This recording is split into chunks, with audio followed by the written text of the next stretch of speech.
can you talk about the decision process of how you wanted to depict Dormammu?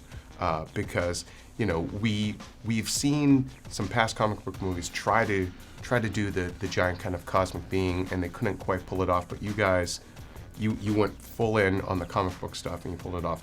However, he doesn't quite look like Dormammu, like that I grew up with. So can you talk about sort of your decisions to how you wanted to depict that character? Well, it's a good question because it was a starting point in the script development phase, because we knew that we wanted Dormammu to be the first villain. He's the primary villain in the comics. When you think of the Doctor Strange comics, if you know them, you think who's the most notorious archenemy. It's Dormammu.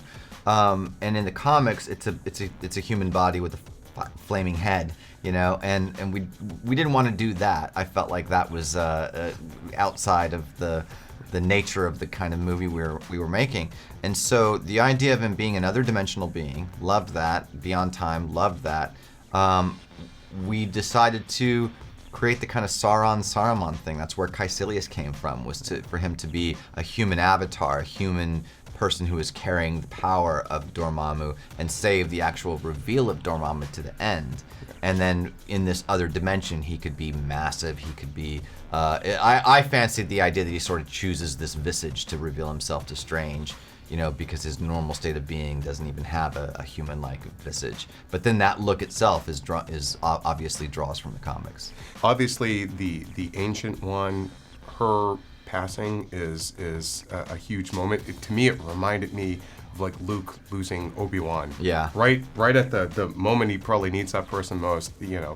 Was that? Can you talk about the decision to kill that character? Yeah, that was something we went back and forth on in the script. We had versions where she really passes the mantle to Strange to become the new Sorcerer Supreme. That felt too premature, for him. There were versions that we did where she lives, and she's alive at the end of it. But ultimately, it felt like when we went into this kind of duplicitous nature, the secret that she had, that she was drawing power from the dark dimension, that she's potentially being hypocritical about that, even though she was doing it for good reason in her mind. It just seemed like there had to be consequences, for all of it, and the best consequence was going to be the death of Strange's master, because that's emotionally effective. And then in my final moment, I just want to ask you the decision to not have him say the spells or incantations. I mean, the Hoary Host of Hoggoth, come on, that's a classic, but you guys, he never says any spells. What can you...